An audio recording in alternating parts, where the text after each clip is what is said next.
So thank you Thank you. very much for joining us today.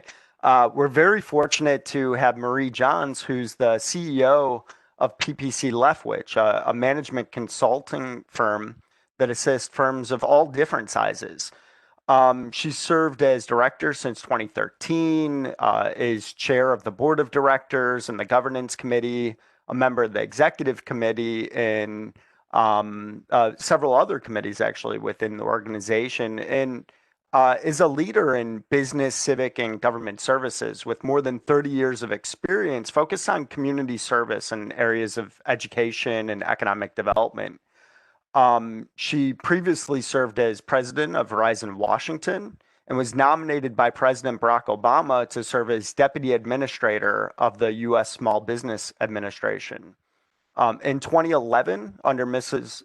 Johnson's leadership and initiatives, the SBA was successful in lending more than 30 billion to over 60,000 small businesses, a record in SBA history. She serves or has served on several boards, including the Economic Club of Washington, D.C., Chamber of Commerce, the Federal City Council, Howard University, and several others, and is one of the Greater Washington Board of Trade's Leaders of the Year, and recipient of over 100 awards from different organizations for her community service. So certainly a recognized expert on serving needs, particularly with regard to small businesses, which is in part the focus of the talk today. She has a Bachelor of Science and a Master's of Public Administration from Indiana University. And she also later served as a board member for the Tobias Center for Leadership Excellence. So we're very glad to have you here today. And glad you could join us for this speaker series focused on COVID-19, the politics and policy implications. Thank you very much, Professor. And delighted to be with you all virtually. And I'm sorry, unfortunately, anonymously, because I don't think you can see me. And I think my system is connecting, but not quite there yet. But I know I don't want to get us too far off time. I do see the slides up now, so we can go ahead and get started. Perfect. But again, very grateful that all the students showed up. I know you kind of have to, but I hope that you'll be glad that you did. I was honored by your professors. Okay,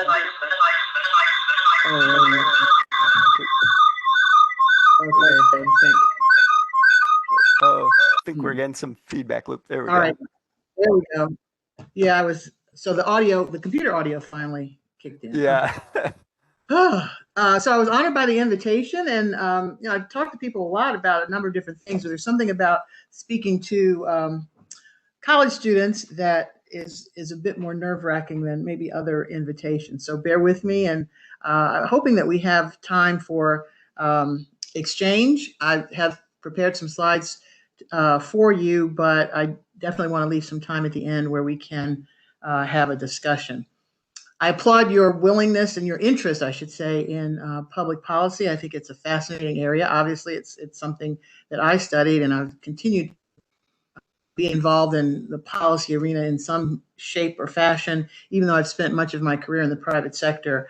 But I think that now more than ever, with all the huge issues that face our world, our country, our cities, our main streets, that to have people of goodwill who are trained and want to use the public policy arena to serve the greater good is a very high and noble calling. So I congratulate you all for embarking on that. So, Professor, let's get started. So I'm going to talk about the impact of the actually two economic scourges, and the particular impact on Black-owned businesses, because, as hopefully I'll demonstrate, they are very fragile for a number of reasons, but also very critical to the health of communities. And that's why we need to ensure that we have policy responses to meet the need. And certainly these businesses do have that need. One last question before I go further. Can you see me or? Yes. Oh, you can. Oh, okay. Hmm. I can't Yep. see myself, which makes me nervous. All right. Anyway. Oh, okay. Do I have lipstick on? Am I my camera ready? You look great. You look great. So, all right. Let's next slide. So the term small businesses are the backbone of the economy. Who says that? Everybody. I mean, we probably heard it dozens of times, 100 dozens of times during the presidential campaign. Everybody talks about how important small businesses are to the economy. So what I was hoping to go through the layers a bit of is to show, okay, how important are they and where are they important and why should we be focused on these businesses? Next slide, please. So small business ownership and entrepreneurship really are extremely critical pathways to the middle class. And please, next slide, please, Professor. Mhm. And they have a critical impact on community. No, I'm sorry, back one on community impact. So when you look at the certain historical reasons for, let's go back to slide 3. This is 4. Yeah, thank you. Oh, So yeah, that's oh, the right one. You could, oh, no, I'm sorry. that, Okay. that forward.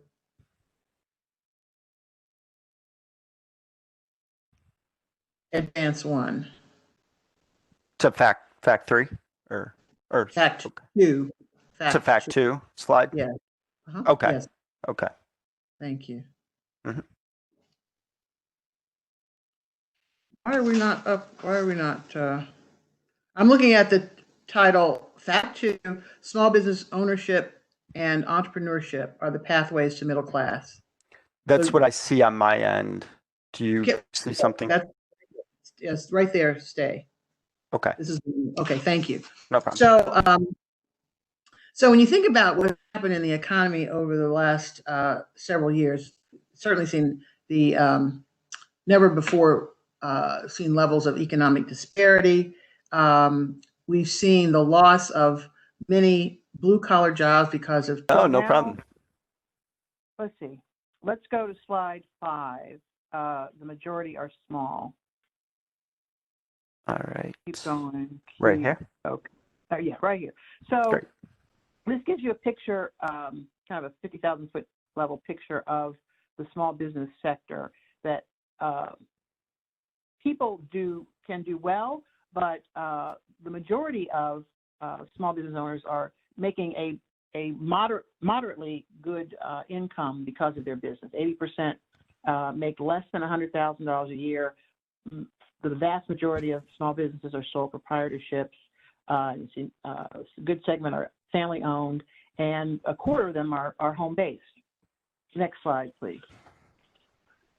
And so the other thing I wanted to give you a picture of was the industry sectors where you'll find small businesses, and you can see it's a very broad range of sectors, and you can see 1 through 6 are really where the most small businesses are concentrated, and real estate, manufacturing, professional, scientific services, et cetera.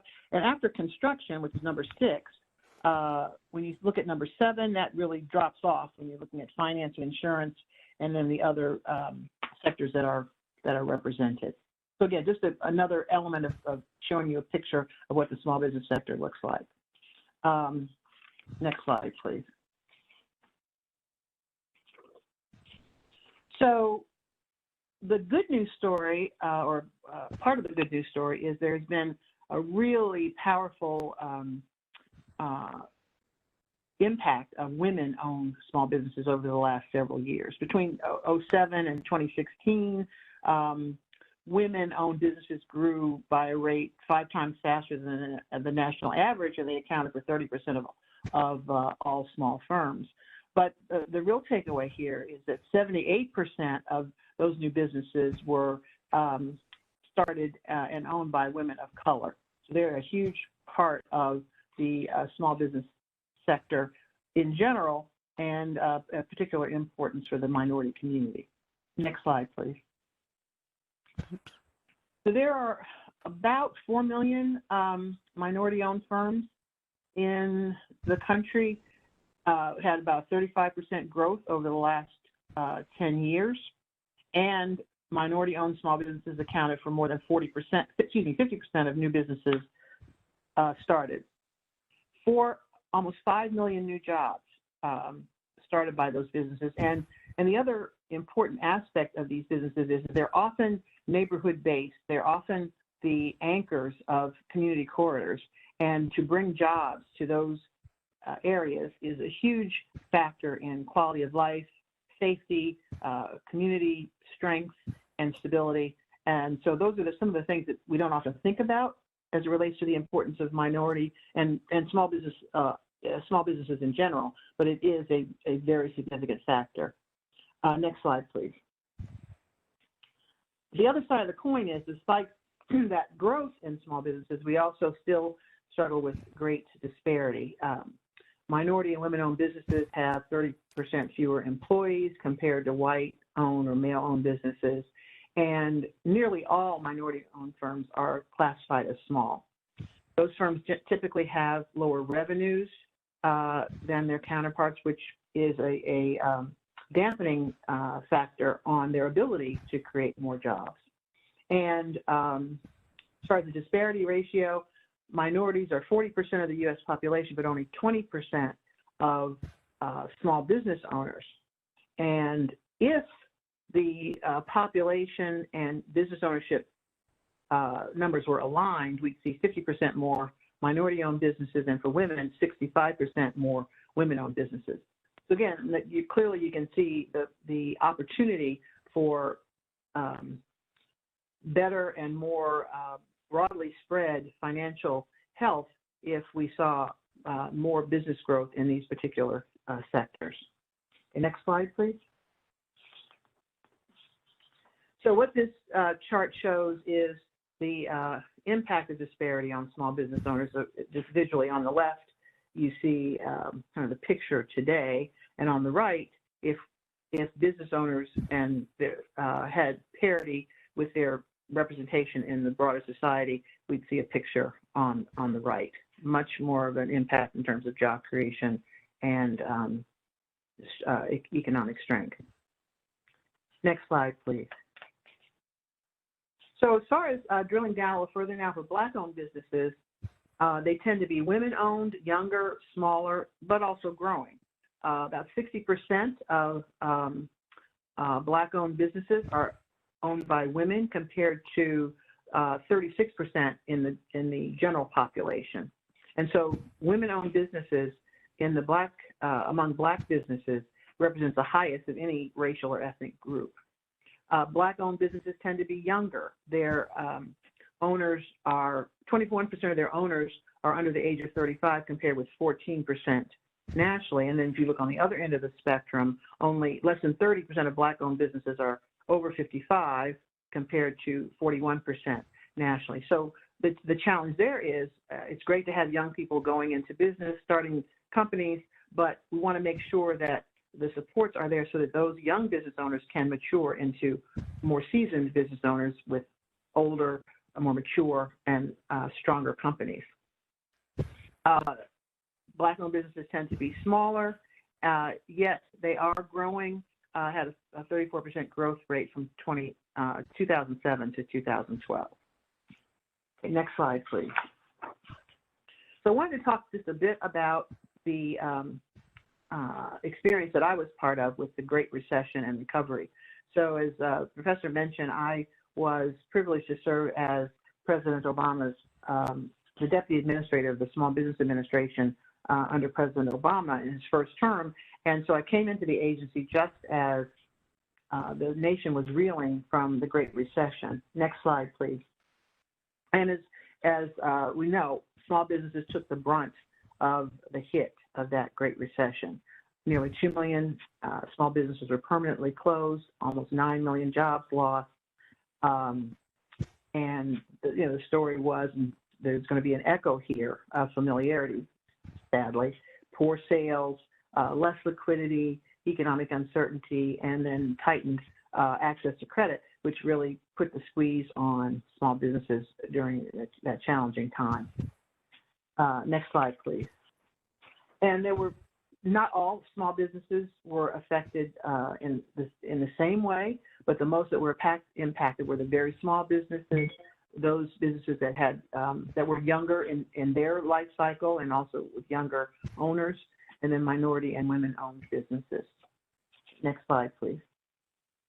So the impact of the Great Recession was quite severe for Black communities and Black businesses, where white households lost 24% of their wealth, Black households lost double, and the Latinx population lost 36%.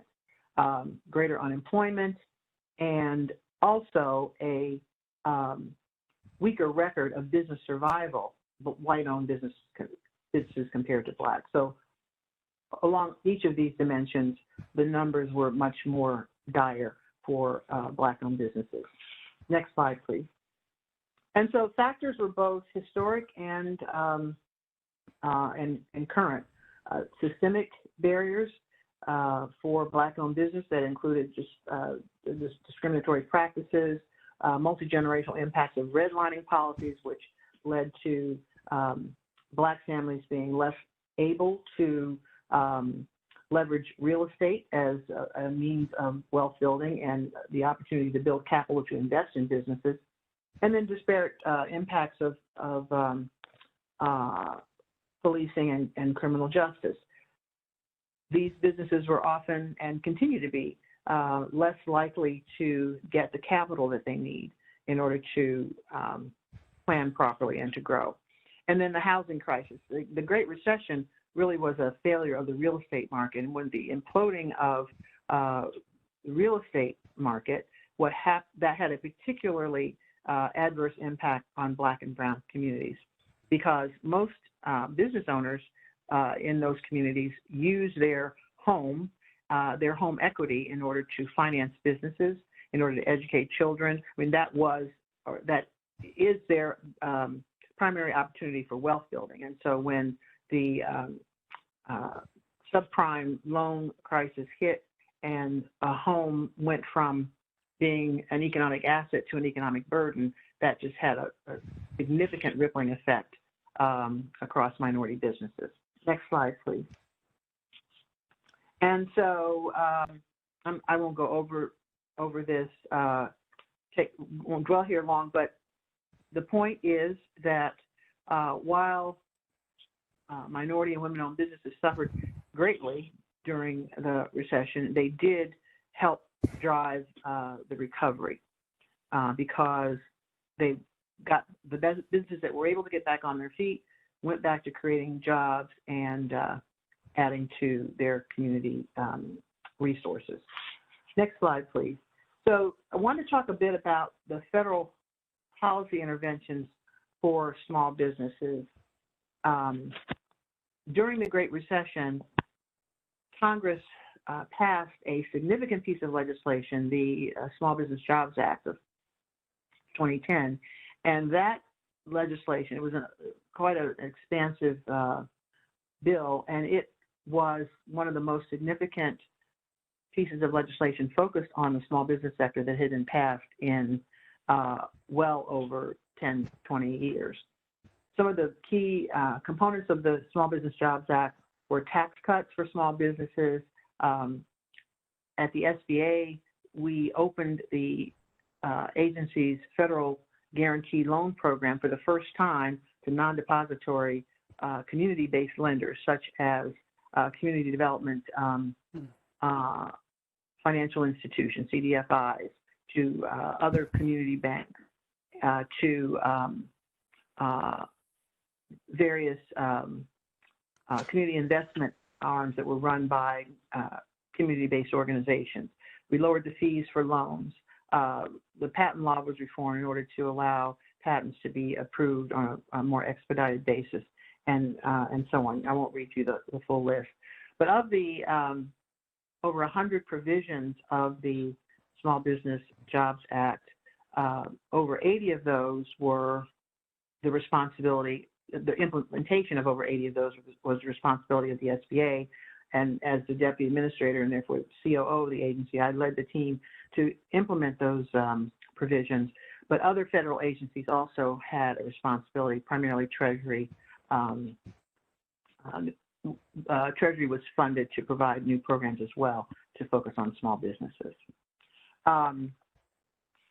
Next slide, please. I'm watching the clock here. So a decade after the financial crisis, we know that we still have problems that persist, that get in the way of, or provide challenges, I should say, for Black-owned businesses. So the availability of credit, operating expenses, et cetera, that's one issue. High-risk businesses. 5% of white-owned businesses are categorized as high-risk compared to 25% of Black-owned businesses. So more education and counseling for would-be entrepreneurs to understand the array of businesses that might be available for them to start and how to perhaps tamp down the percentage of high-risk businesses. Financial challenges and continued challenge in obtaining capital. These are problems that we see even yet today. So now I want to move into a discussion about COVID, the COVID pandemic that we are experiencing and what the impact has been on small businesses that we're experiencing currently. So next slide, please, Professor, and one more, please. So this slide 21 is basically a collage of that we know all too well, that small businesses, again, are bearing the brunt of the economic challenges brought about by the pandemic.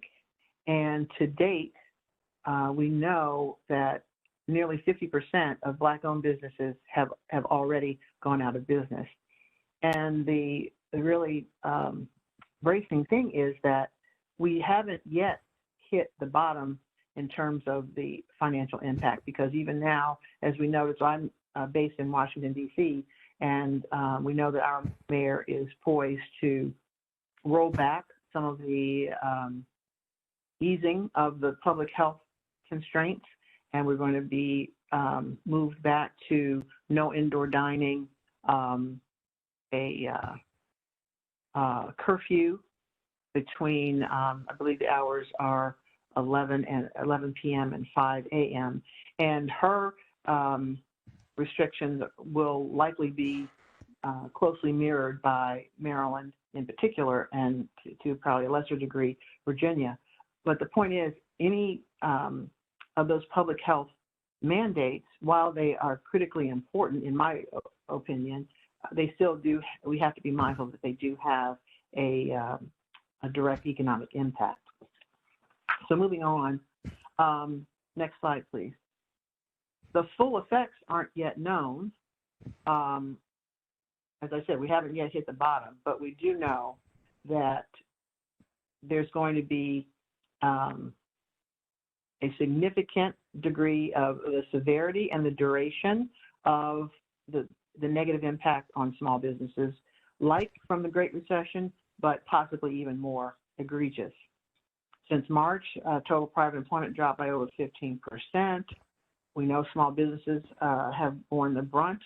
And within the small business category, businesses between 20 and less than 50 employees suffered the largest employment decline.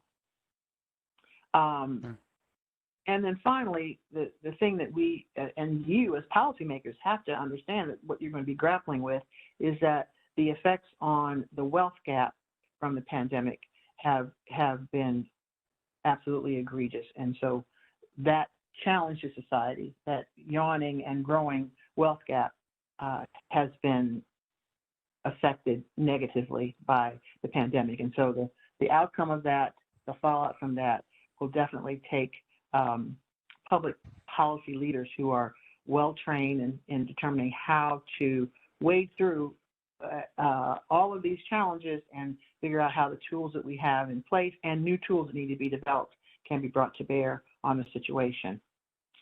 Next slide, please. Among the hardest hit, as I mentioned, between 20 and less than between 20 and 49 employees. But this is another take that really the less than 100 employee market and in metropolitan areas, those seem to be the hardest hit areas right now, even though more and more data is coming forward now that we are in the second wave of the pandemic about the deleterious effect on rural communities as well. But the industries, I mean, you all could have done this list as well as I could. Certainly the hospitality industry has been significantly hit. The arts community has been, arts, entertainment, recreation has been devastated. Educational services, healthcare, manufacturing. And there's a saying that when America gets a cold, Black America gets pneumonia. That's the same way with businesses, that while we know that businesses overall, well, I shouldn't say overall, because there's some businesses that are actually doing quite well during this time. Amazon, right? Uber, other services that are well suited for this time of isolation and kind of hunkering down. They're doing well, but minority-owned businesses and women-owned businesses which are in more traditional economic sectors are being severely hit. Next slide, please. So the broader challenges for minority and women-owned businesses include, first and foremost, safety of employees and customers. And part of that is actually reclaiming customer confidence. I've had the privilege of serving on Mayor Bowser's Reopen DC task force and co-chaired the small business subcommittee of that task force. And this was back in April. And one of the things that we struggled with at that time, and even though it's abated to some degree, I think we're going back to that time, in that a small business, even though small businesses invest in the PPE and they take great precautions with customers, this nagging issue with customer confidence still, even when the business owner has done the right thing, they still can have a challenge in luring customers back into their store. And not every business is either capable or suited to an online presence, even though many businesses have been able to pivot to make an online platform a part of their business model. Fixed costs, like leases, et cetera. Here in DC, and I'm sure the same in many of your communities, we have had landlords, well, actually the government has mandated a moratorium on rents for certain segments of our community. Unfortunately, that mandate has not is not imposed on commercial rents, lease payments. And I recall one woman I talked to during the Reopen DC experience. She was a beauty salon owner located in the Adams Morgan part of DC, for any of you who may be familiar with where that is in the city. It's a very densely populated area, a lot of restaurants, entertainment venues, et cetera. And during our plan, her type of salon was able to open in phase one, but she was not comfortable with doing so because of the nature of how she wanted to run her business. And she wanted to wait until phase two, just out of an abundance of caution. But she was having a problem with her landlord because the landlord was really harassing her, saying that, look, you have the go-ahead to reopen, therefore I'm going to charge you rent even though you want to stay closed because that's your decision. So the dilemmas like that have propped up throughout this period where certain protections may be in place for residents, but small businesses often need similar kinds of, what shall I say, options or some sort of protections to help them out of their very precarious situation. So the rest of the list, poor sales, supply chain issues, because of the pandemic, et cetera, all providing challenges to businesses that don't have a lot of capital anyway, don't have access to government assistance, or because of where they're located, may be locked in to certain dynamics. Next slide, please. Okay, so highest impact on Black-owned businesses. Again, you see the theme. We saw this happen in the Great Recession. We're seeing it happen again with the pandemic. That Black and Brown company, Black and Brown-owned companies are being hit hardest. And you see on the right the change in working self-employed, all negative, but the most egregious hit are communities of color. So moving on to slide 26, some of the same factors that we know impacted small businesses and their ability to either sustain or to recover are still there. Discriminatory practices, multi-generational impacts of redlining, criminal justice effects. Still have problems with access to capital because of weak ties to the traditional banking system. Pardon me. Oh, excuse me. And I'll give you an example. I'm affiliated with a community bank, City First Bank of Washington, which is at 14th and U Streets in Northwest Washington. And we are a CDFI, Community Development Financial Institution bank, and so we are a mission lender. The majority of the lending that we do is in underserved areas of the city. The vast majority, 75 to 80%. And so when the PPP, Payroll Protection Plan legislation was passed, I got a number of calls from minority business owners that I know who had banked for years, had a banking relationship with Bank of America or Wells Fargo. But what they learned was when they contacted their bank in order to make arrangements for a PPP loan, they were turned away because the large banks were much more interested in the large businesses who applied for the PPP loans, and therefore would provide for the bank a much sweeter fee for handling the loan.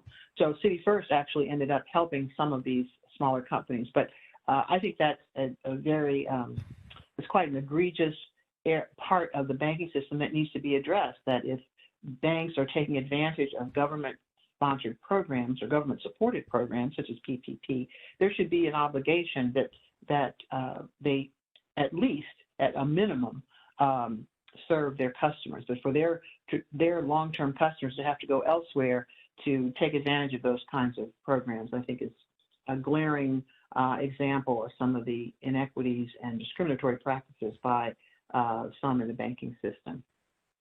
Next slide, please. So what we saw was fewer Black-owned businesses, first of all, applied for PPP, and fewer received the loans once they did. But the very nature of the PPP loans showed an insensitivity to Black-owned businesses and other minority businesses, in that for Black-owned businesses in particular, only 10% of Black-owned businesses have employees.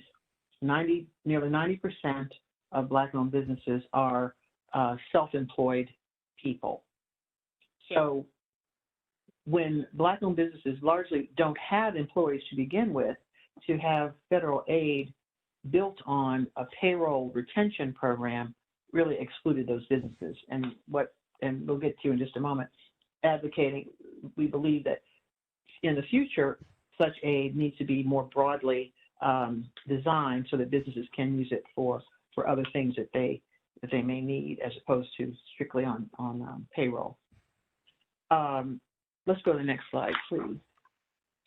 So the impact of what we've seen through the pandemic is Black business community has really been left in ribbons, loss of economic activity and jobs, a deepening of the inequities that we're seeing highlighted during this pandemic, wealth creation, et cetera. So I'm going to pause there.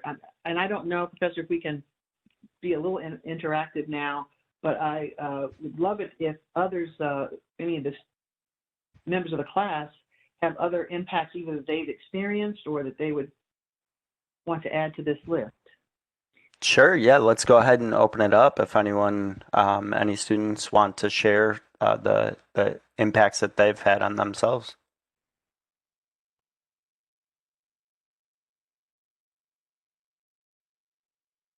I hope I haven't put everybody to sleep. I can't see you. I cannot tell.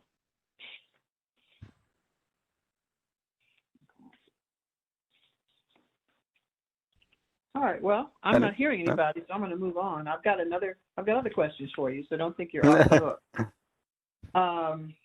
Next slide, sir, please. Okay.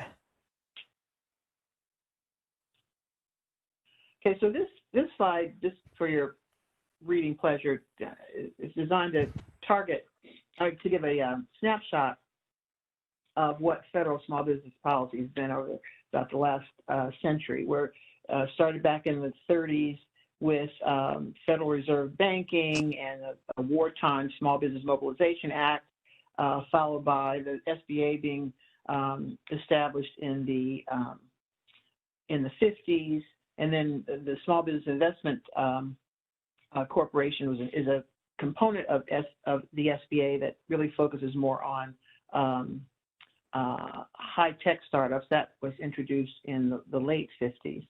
And then on and on. I won't read it all, but down to in 2010, the Small Business Jobs Act created the Small Business Lending Fund and the State Small Business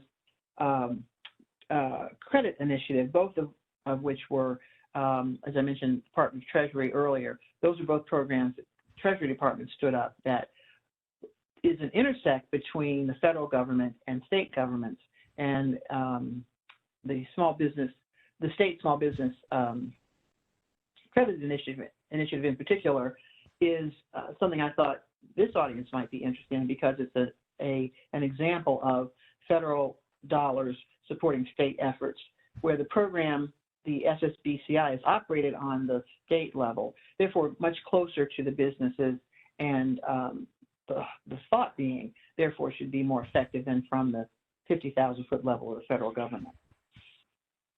Next slide, please. So we have summarized here some of the federal responses to COVID-19, and many of them will be familiar to you, I'm sure.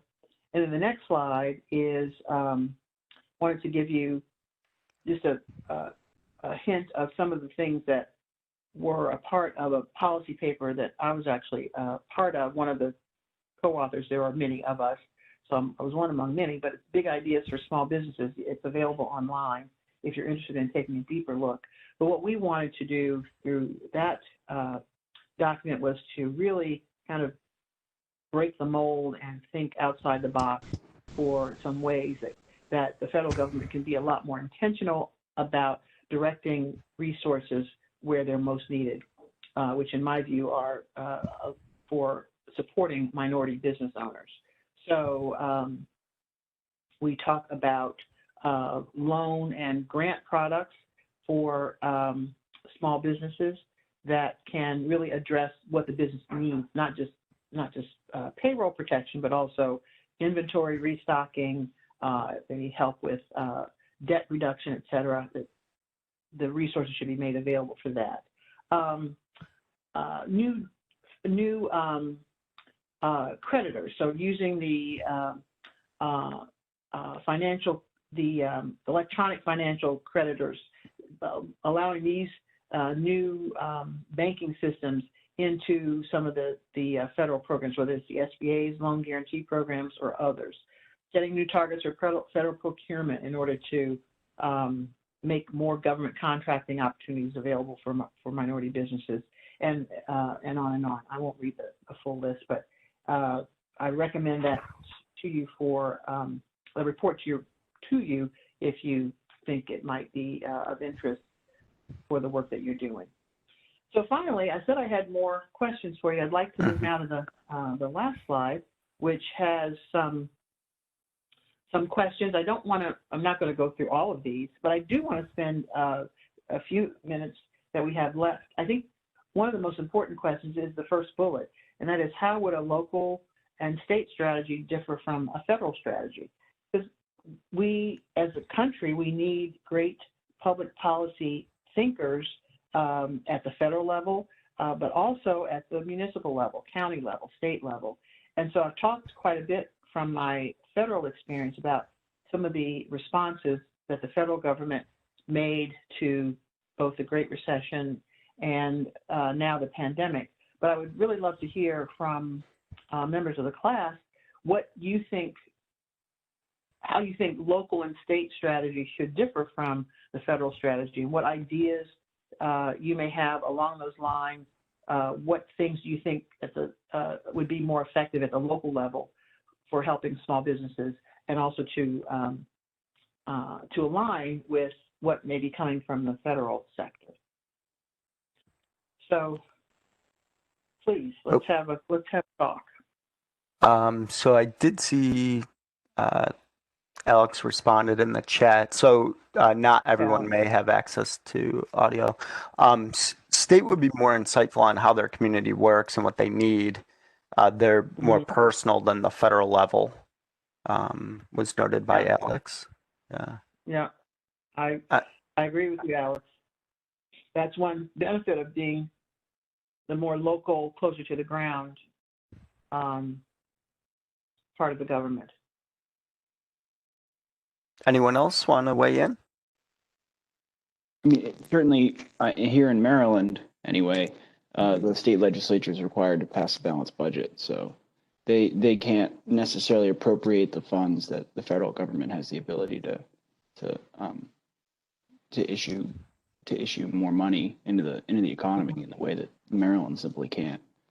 But I think, and you drew us to the big, and this was obvious, I think, when it happened with PPP, that so many minority-owned businesses couldn't, either they didn't have a relationship with the banking sector, with a larger national bank, or were too small to really benefit from the PPP loans. That I mean, it seems obvious that there needs to be huge stimulus, but at the same time, the micro policy of how that money gets delivered to people is a tricky thing to figure out. No, I definitely agree with you, and I also I can relate to the fiscal policy of states. In our case, DC operates as a city state, where if you have a ceiling on either debt or the mandate for a balanced budget, it means that some really tough decisions are going to have to be made, because you have a it's not you can just print more money, which is what the federal government tends to do, and so at the local level, there would be a requirement to really dig a lot deeper into the budget to see, okay, where can funds be moved, or what incentives could the public sector give to the private sector to help, which is I think that's another tool in the local government's toolbox that could be deployed in a case like this. One of the things, so I've been surveying economic developers at the local level, and we're seeing two things. And we've done a pilot study so far, and we're rolling it out. But one, they're changing the nature of how they try to help the business environment, shifting more from what I would call sort of supply side cost reductions, tax abatements, financial incentives for businesses, and much more towards demand side, trying to leverage technologies to show which businesses are open, right? They're also engaging in a lot more collaboration, which is a little bit rarer in the context of economic development. So I thought that's pretty interesting. And the last thing I'll mention, I had Colin Tarbert, who is the economic, he's the executive director for the Baltimore Development Corporation, one of the things they did, and he mentioned that they did this strategically, and I thought this is interesting to highlight in the context. They actually waited to roll out some of their grant programs, and they don't usually engage in grants, because the organizations and businesses that had the greatest capacity would tend to be the ones to apply the earliest. So it was kind of let it get out there that there is this grant program so that it can kind of circulate, through the business community. And so at least the way he framed it was a strategic decision to actually increase access to minority owned businesses and women owned businesses. So I thought those were all sort of interesting kind of within this, consideration of the local, I guess those are all local strategies.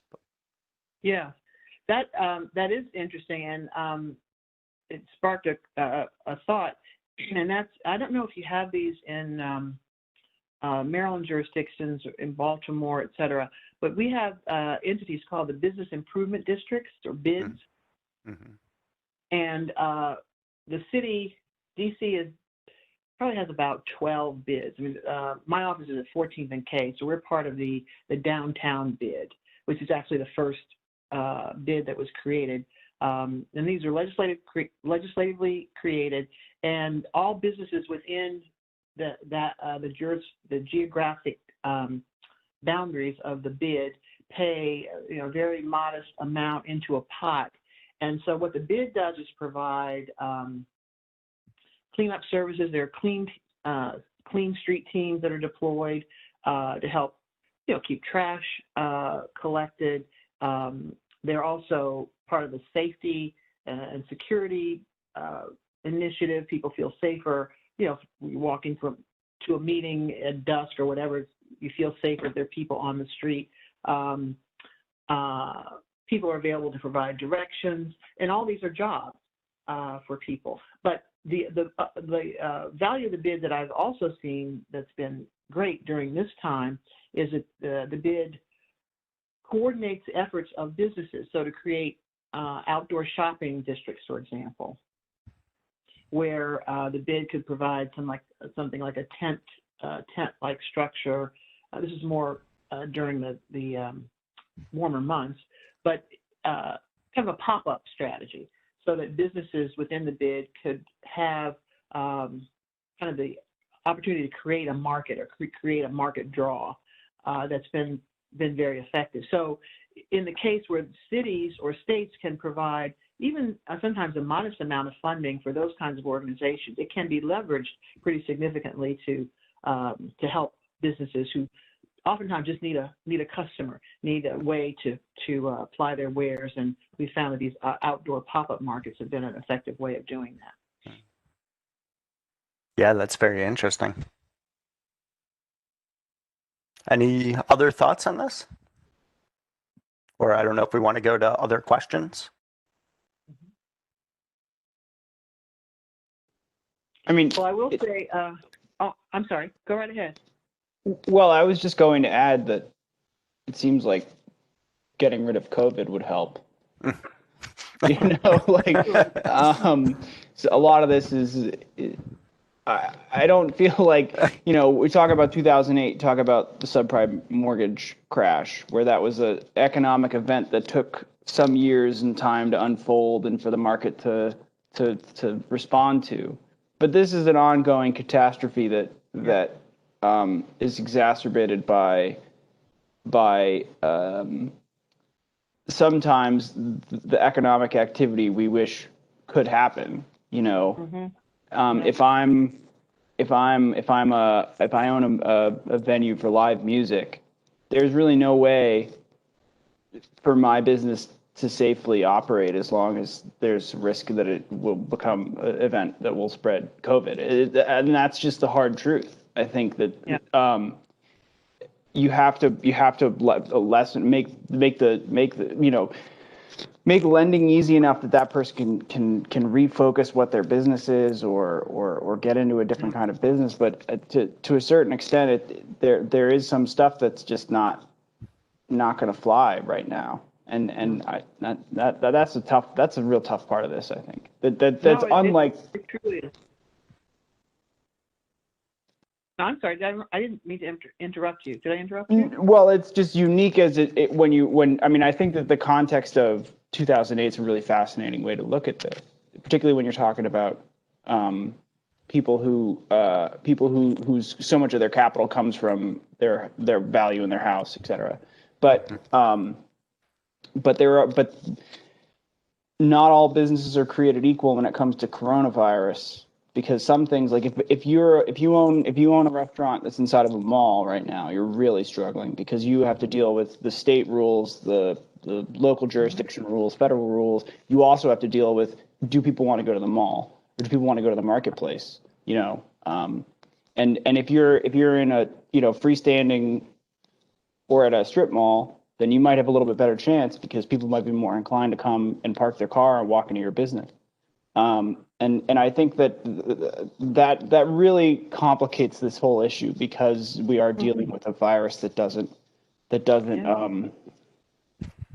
play by anybody's rules, unfortunately. Yeah. No, I couldn't agree with you more. And even as horrible as the Great Recession was, to your point, it was a discrete act in that it certainly had to work its way through the bowels of the economy.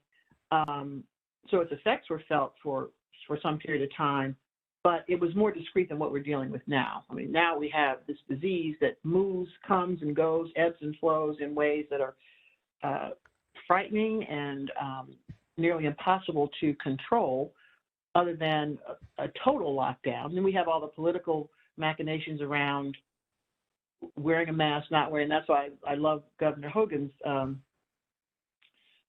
commercial that I'm hearing on the radio a lot here in DC, wear the damn mask. But until we can really get the virus corralled, they're going to continue to be this pain by small businesses.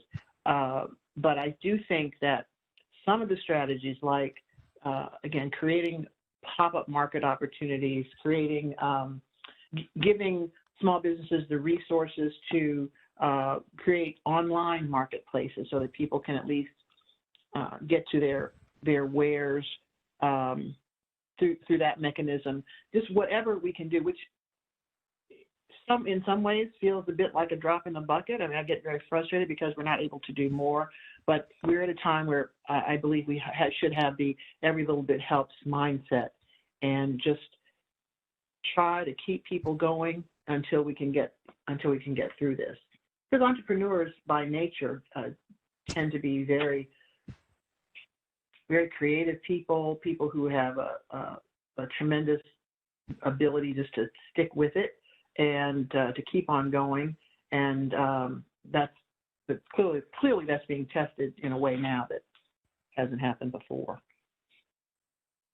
Yeah, that's an excellent point. I just want to note Professor Forestier, who's chair of the political science department, noted that sort of this disconnect that exists between the stock market and kind of the economic indicators, particularly for minority-owned or women-owned businesses. When we look at the market, it's been kind of all over the place, but things are swinging upwards as a result of the vaccines. But that's not what's experienced at these local levels, and you've certainly highlighted that for certain business communities. Also, just want to note that it is 1 o'clock, so I'm happy to stick around. I definitely want to respect people's time, and I want to absolutely thank you so much for joining us today and for giving us the very well-informed perspective on the impact on minority-owned businesses and women-owned businesses as well. So again, I'm happy to stick around, but I just wanted to say thank you for that as well on behalf of the class. Well, I want to just thank you again for the privilege of being part of your class. As I said, it made me really nervous to be the guest today. I hope that I have left something that is of value for your class members. I also left my email address and would look forward to staying in touch. And finally, the deck is available if Professor, you want to email it to class members, they're Sure. certainly welcome to it. Great. So thank you. Well, And thank good you luck so to much. everyone. As I said, I have great respect for people who are interested in this kind of work. I mean, the future of our country depends on it, having people who are thoughtful and really have the intellect and the training and I believe the heart for grappling with these very complicated, very, very tough issues that we have to figure a way forward. So good luck to all of you. Well, and thank you for your thought leadership on this. So hopefully the next administration taps you in some way or another to continue working on these important issues. All right. Well, thank you very much. All right. Take care. You too. So much. Everyone stay safe.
hasn't been a second round.